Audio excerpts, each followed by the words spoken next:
നമസ്കാരം. രാജ്യം ഉറ്റുനോക്കുന്ന 2024 ലോക്സഭാ തെരഞ്ഞെടുപ്പ് ഫലം എങ്ങനെയായിരിക്കുമെന്ന് പ്രവചിച്ചുകൊണ്ട് എക്സിറ്റ് പോൾ ഫലങ്ങളാണ് പുറത്തു വന്നിരിക്കുന്നത്. രാജ്യഭരണം മൂന്നാം തവണയും നരേന്ദ്രമോദി നയിക്കുന്ന BJPയുടെയും NDA മുന്നണിയുടെയും കൈകളിലേക്കാണ് പോകുന്നതെന്ന് എല്ലാം വ്യക്തമാണ്. ലോക്സഭാ തെരഞ്ഞെടുപ്പിൽ ഇത്തവണ കേരളത്തിൽ എന്ത് വില കൊടുത്തും അക്കൗണ്ട് തുറക്കണമെന്ന വാശിയിലാണ് BJP. ഈ ലക്ഷ്യത്തോടെ വലിയ പ്രവർത്തനങ്ങളും പാർട്ടി സംസ്ഥാനത്ത് നടത്തിയിരുന്നു.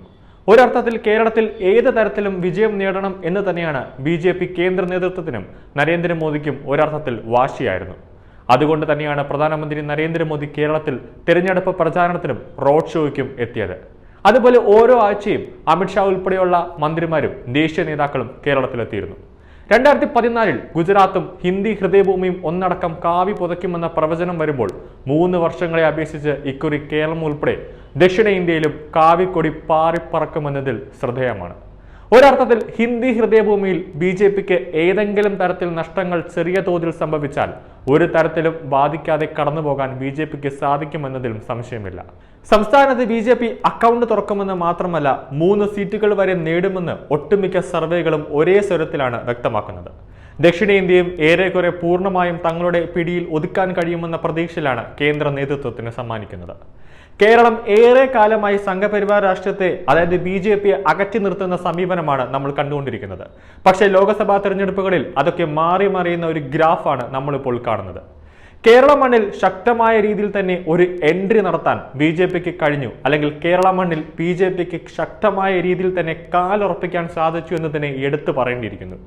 കേരളത്തിൽ ഇക്കൊരു BJPയുടെ മുന്നേറ്റത്തിൽ വോട്ട് വിഹിതത്തിൽ ഗണ്യമായ മുന്നേറ്റം നടത്താൻ സാധിക്കുമെന്ന് അവർക്ക് തന്നെ ശക്തമായി ബോധിച്ചിട്ടുണ്ട്.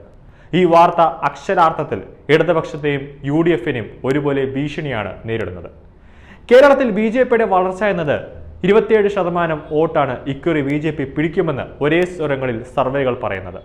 കഴിഞ്ഞ തവണ 14.2% BJP നേതൃത്വം നൽകുന്ന NDA സഖ്യം കേരളത്തിൽ നിന്നും പിടിച്ചെടുത്തത്. BJP മാത്രം 12.91% സ്വന്തമാക്കിയിരുന്നു. ഇത്തവണ ഏതാണ്ട് ഇരട്ടിയോളം വർധന ഉണ്ടാകാനാണ് സാധ്യതയെന്നാണ് സർവേയുടെ പ്രവചനം. പുരുഷ സ്ത്രീ വോട്ടർമാരുടെ എണ്ണത്തിലും BJPക്ക് ഒരു ഗണ്യമായ വർധന ഉണ്ടായിട്ടുണ്ടെന്ന് India Today Axis My India സർവേയും പറയുന്നുണ്ട്. 26% പുരുഷന്മാരും 29% സ്ത്രീകളും ഇക്കുറി NDAക്ക് വോട്ട് ചെയ്തെന്നാണ് അവരുടെ ഒരു കണക്ക് കൂട്ടൽ. ഇക്കുറി ഇത് യഥാക്രമം 16-19 മാറിക്കൊണ്ടിരുന്നു. മുസ്ലിം വോട്ടുകൾ നോക്കുമ്പോൾ BJPക്ക് സാമുദായിക വോട്ടുകളിൽ BJPക്ക് ഒരു ഗണ്യമായ വർധന ഉണ്ടാക്കിയെടുക്കാൻ സാധിച്ചു എന്ന് തന്നെ ഇന്ത്യ ടുഡേ സർവേയിൽ വ്യക്തമാക്കുന്നു. BJPയുടെ നേട്ടം ഏറ്റവും കൂടുതൽ പ്രശ്നമായതും ഇടതുപക്ഷത്തിന് തന്നെയാണ്. കാരണം ഇടതുപക്ഷത്തിന്റെ ഒരു പരമ്പരാഗത വോട്ട് ബാങ്കുകളാണ് BJP തകർത്തുകൊണ്ട് ഇത്തവണ നേടിയെടുത്തത്.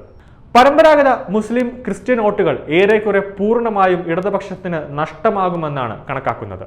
ഇടതുപക്ഷത്തിന് 33% മുസ്ലിം വോട്ടുകൾ മാത്രമാണ് ലഭിക്കുക എന്നാണ് പ്രവചനം.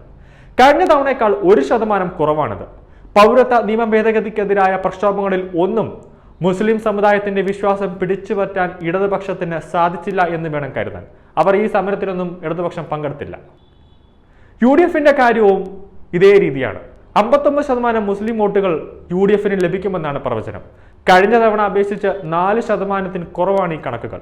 അതേസമയം 2019 അപേക്ഷിച്ച് 3%-ഓളം അധികം മുസ്ലിം വോട്ടുകൾ നേടാൻ BJPക്ക് കഴിഞ്ഞുവെന്നാണ് വളരെ ശ്രദ്ധേയമായ ഒരു കാര്യമാണ്. അത് അവരുടെ ഒരു വിജയം തന്നെയാണ്. കഴിഞ്ഞ തവണ 1% മുസ്ലിം വോട്ടായിരുന്നു NDAക്ക് നേടിയതെങ്കിൽ ഇത്തവണ അത് 4% ഉയരുന്ന കാഴ്ചയാണ് നമ്മൾ കാണുന്നത്. ക്രൈസ്തവ വോട്ടുകളിൽ ഇതിലും വലിയ നേട്ടമാണ് BJP കൊയ്തെടുത്തത്. ക്രിസ്ത്യൻ വോട്ടുകളിൽ 48% നേടുന്ന UDFന് 7%-ന്റെയും LDFനും 6%-മാണ് ഇടിവ് നേരിട്ടുകൊണ്ടിരിക്കുന്നത്. 2019 55% ക്രിസ്ത്യൻ വോട്ടുകൾ നേടിയ UDFന് ഇക്കുറി 48%, 32% നേടിയ LDFന് ഇക്കുറി 26% മാത്രമേ ക്രിസ്ത്യൻ വോട്ടുകൾ ലഭിക്കാൻ കഴിയൂ എന്നാണ് സർവേകൾ പറയുന്നത്.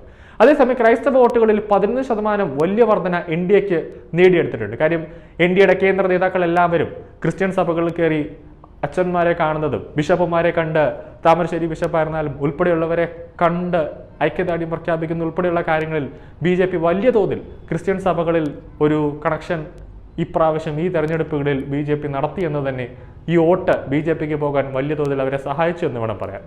കഴിഞ്ഞ തവണ 12% ക്രൈസ്തവ വോട്ടുകളിൽ ഇക്കുറി 23% വർദ്ധിപ്പിക്കാൻ NDAക്ക് കഴിഞ്ഞു എന്നതും ഒരു പോസിറ്റീവായിട്ടുള്ള ഒരു കാര്യമാണ്.